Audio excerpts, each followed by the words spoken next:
Welcome to the Craftsman Founder Podcast, hosted by Lucas Carlson. Every week, we talk to founders, entrepreneurs, and those who've made a craft out of creating companies and enterprises. Listen every week to get ideas for starting, promoting, and growing your business. There are no shortcuts, just good old-fashioned hard work and craft. So sit back, relax, and enjoy this week's interview. Okay, this is Lucas Carlson from the Craftsman Founder blog, and today is a very special treat because I get to interview one of my mentors and close personal friends, Tacy. Chris, thanks for coming on and talking with me today. My pleasure.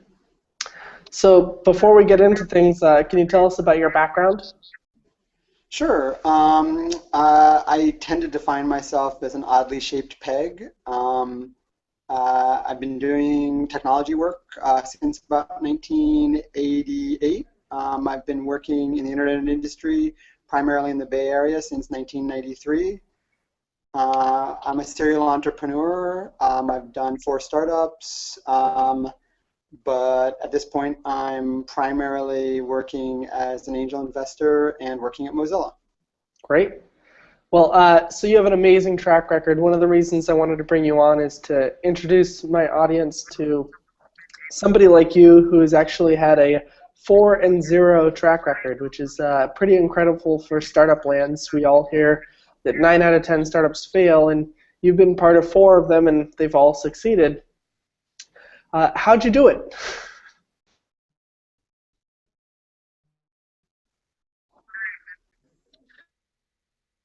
A business school not that long ago, and one of the students asked the same question, and I said, I got lucky.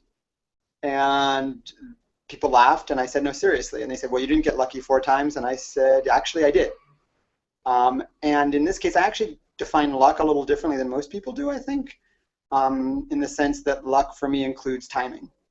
And so hard work, stuff like that, that's just entry price. That just gets you to the table. So on top of that, what's success? It really ends up being timing and luck, and I got really lucky and had great timing. So 4 times that you got lucky. I don't think that everybody's going to believe that. There's got to be more to it. But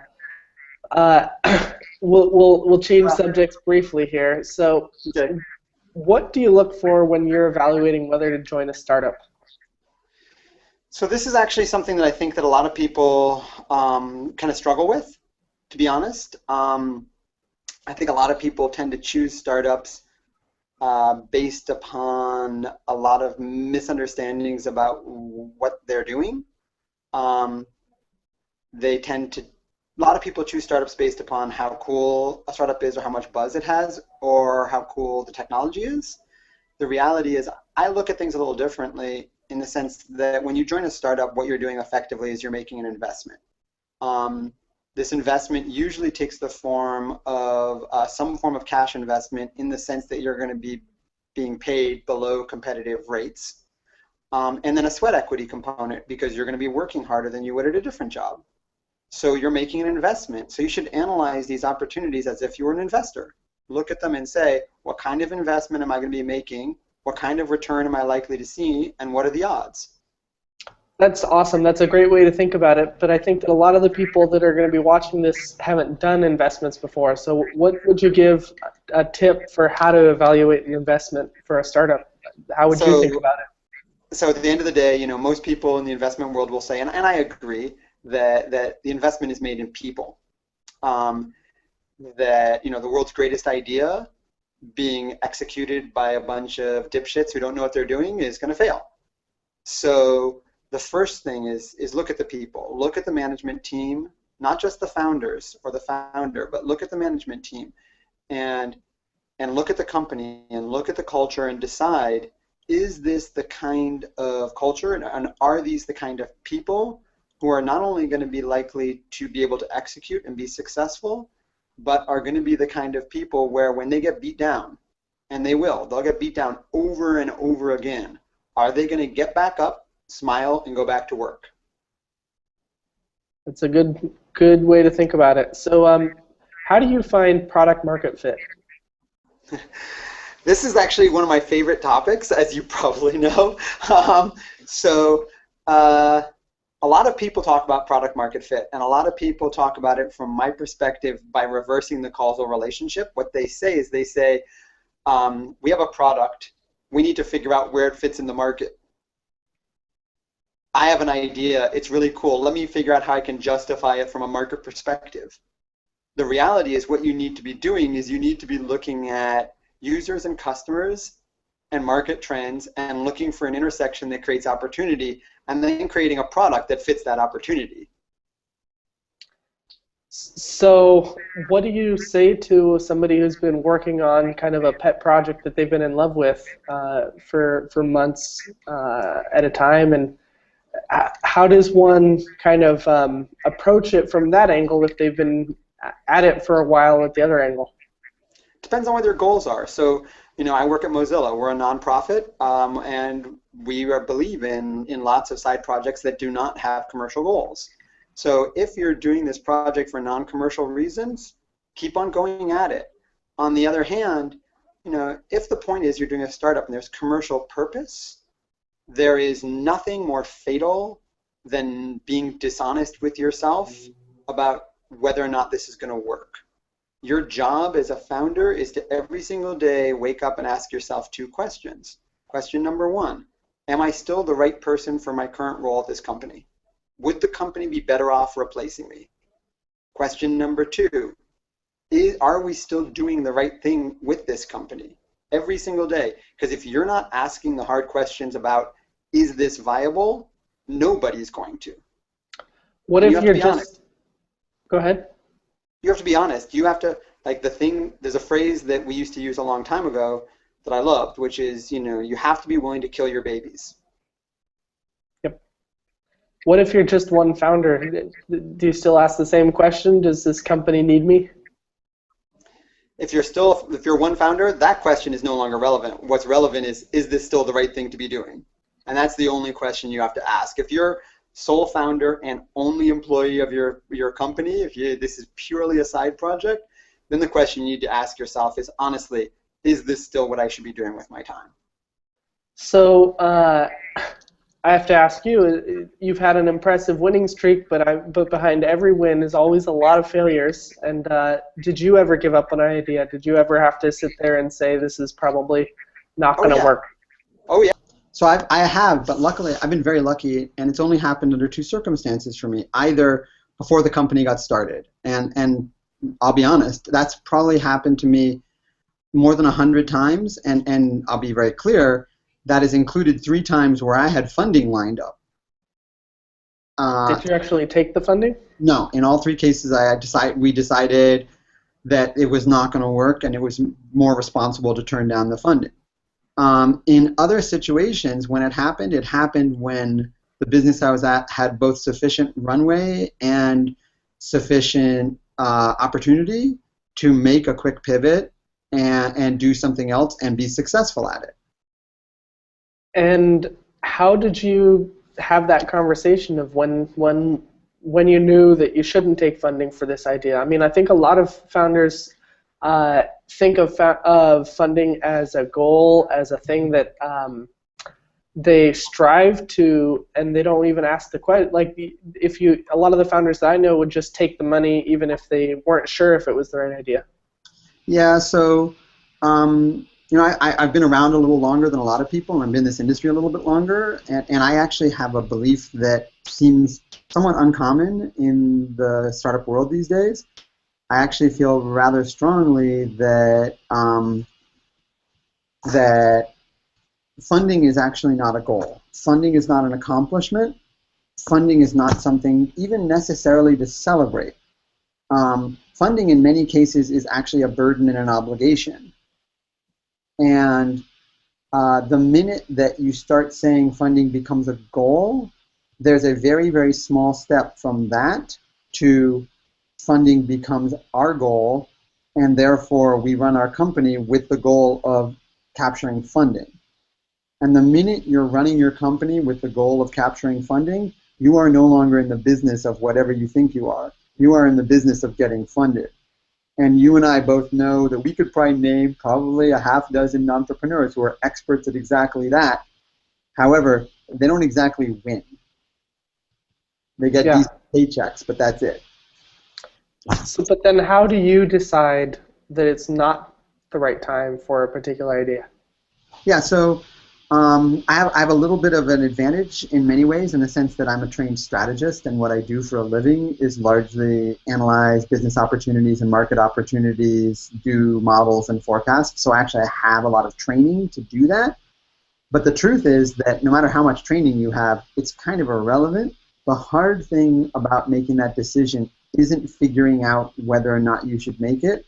Because the truth is, if you were to be, every entrepreneur out there, if you were to be honest with yourself, you know when it's time. You just don't want to accept that it's time. And so the hard thing isn't figuring out it's time. The hard thing is having the courage to not only accept it and internalize it, but then communicate it. Because that communication is up there with, I think our relationship is ending as one of the toughest ones you can have. Yeah. So what do you think the top 3 most common mistakes you see founders make are?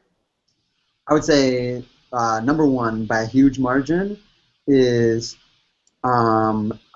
taking advice from the internet. The internet is not your mentor. You cannot crowdsource being a good entrepreneur. Find mentors who know what the hell they're doing, ask them for their advice, take their advice. Do not run your company by saying on Hacker News, how should I do payroll? It's insane. That's the number 1 error, without a doubt.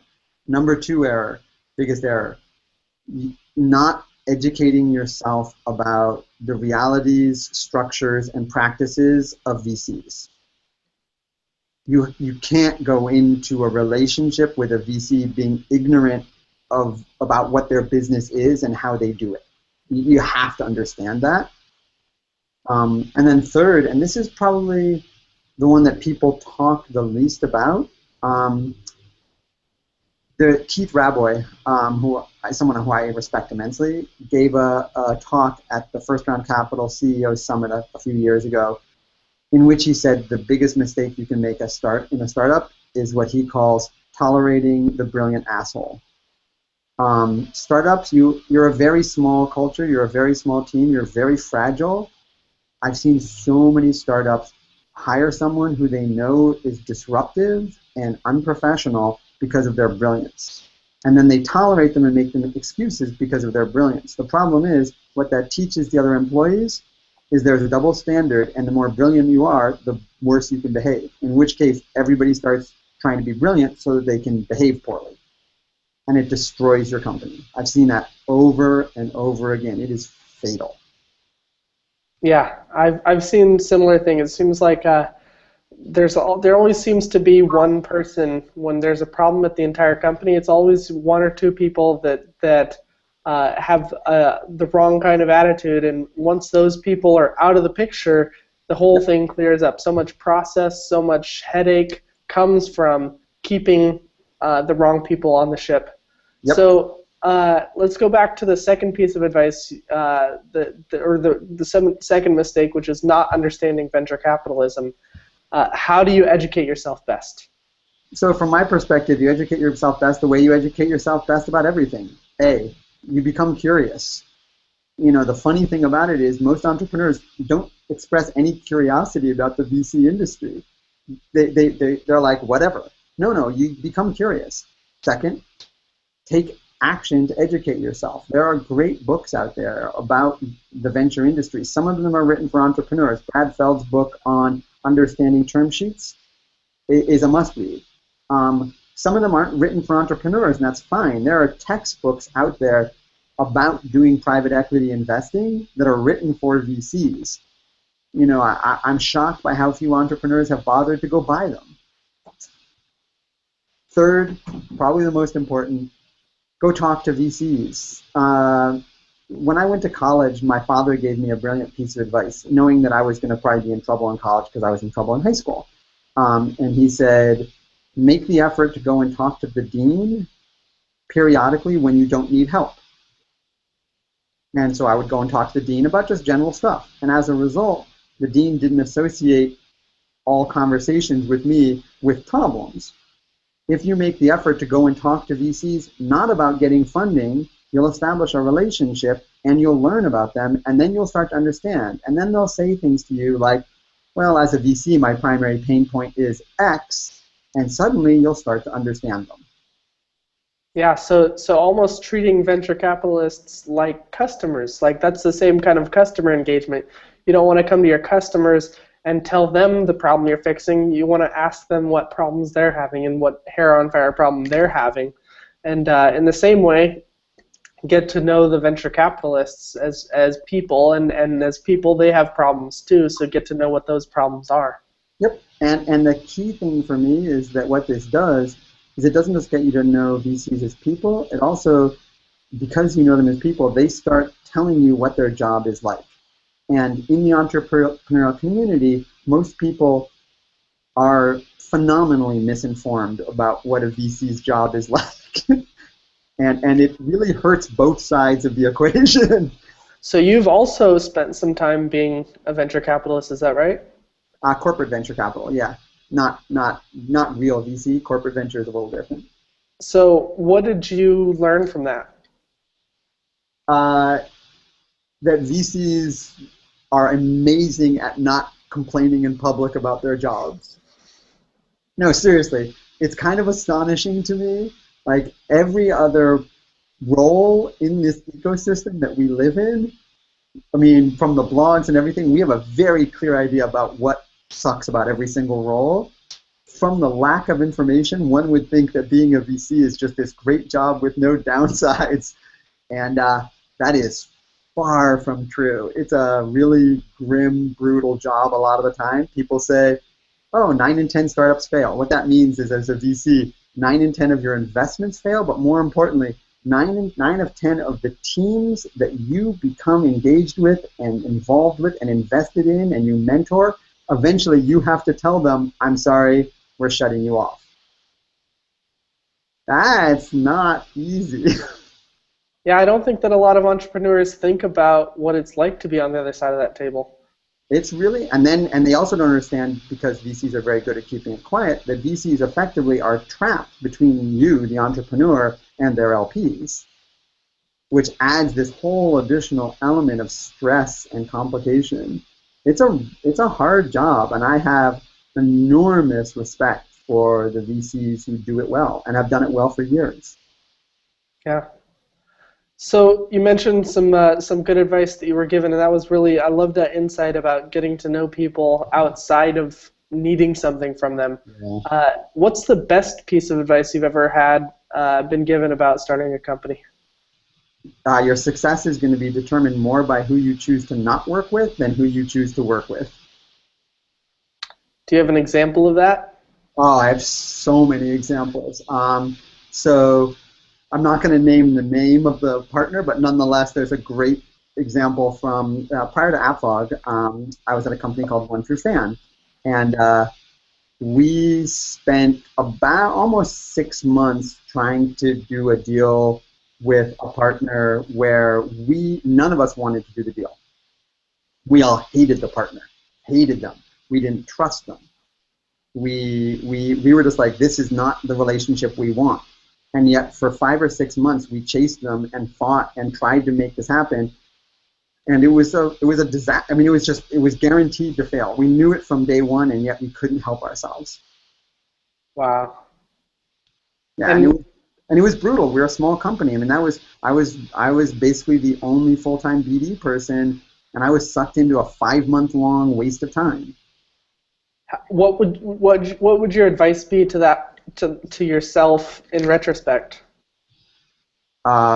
Never let really large piles of money cloud your judgment.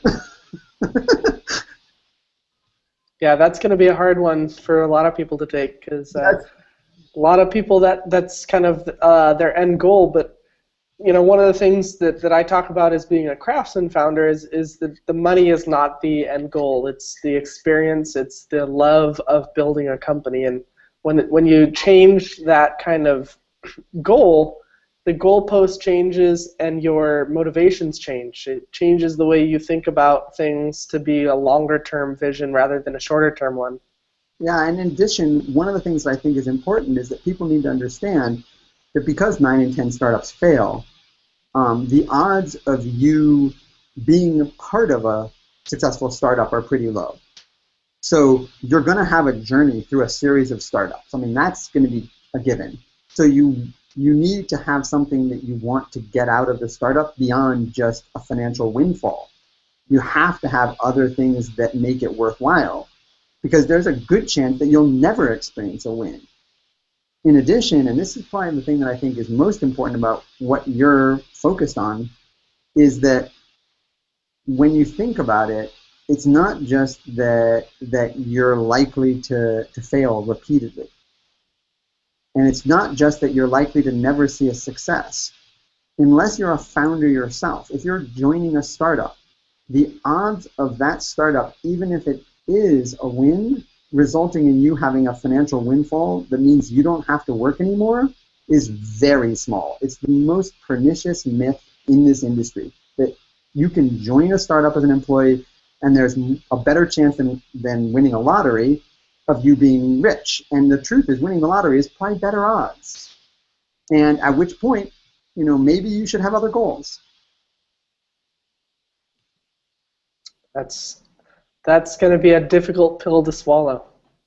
The truth is, I was told the other day here at Mozilla, I was told that my role at Mozilla is I'm the person who says the things that no one wants to hear. And I think in the startup world, my first 2 startups, I was like a lot of other people in the startup world, and I was perfectly happy not knowing the truth. In fact, I preferred to not know the truth. It made me feel more confident. It made me feel more willing to take the risks. At this point in my life, I realized that that's really stupid. I got incredibly lucky. I had wins despite the fact that I was ignoring reality. If I had not, it would have been crushing. It would have crushed me emotionally. And that's not smart. So, since you mentioned you were at AppFog, that was my company that I started about 4 years ago, and you helped me on the marketing side. And on the marketing side, we were able to sign up over 100,000 developers. So I think a lot of people would be interested in how did you do that? How does a startup get noticed? So I wish I could say, oh, well, here's all my brilliant methods and tricks, but the reality is, in the case of AppFog, we can use the story of when you came up with the idea, what did you do? You threw up a kind of fake website and you put something on Hacker News. And then how many signups did you get? I mean, yeah, like by the time I came in terms of product market fit, particularly product market fit at a moment in time, it was perfect. And so marketing it was relatively easy. One of the things I always say to people is marketing and selling something that people want really isn't that hard. It's marketing and selling things that people don't want. It's challenging. So in this case, all we really had to do was make sure people knew it existed. I mean, that was the challenge with AppFog. It wasn't trying to convince people they wanted it or it was valuable. It was just making sure that people were like, oh, wow, what's this AppFog thing? Oh, that's what it is. Cool. And the minute they said, oh, that's what it is, cool, we were golden. Yeah, so many people think that I think this goes back to your point. I want to reiterate the product market fit isn't about finding the market for your product. It is finding a product for a market. Yes. And that's a very profound thing, and it's a very difficult thing for people who have fallen in love with a product that doesn't have a market. Right. And that is just one of those things that I had to learn the hard way after after trying a lot of ideas that didn't work, that didn't have a market. And AppFog, from the moment of its inception, was working, and that was something very different. So, can you tell us a little bit about your role at Mozilla?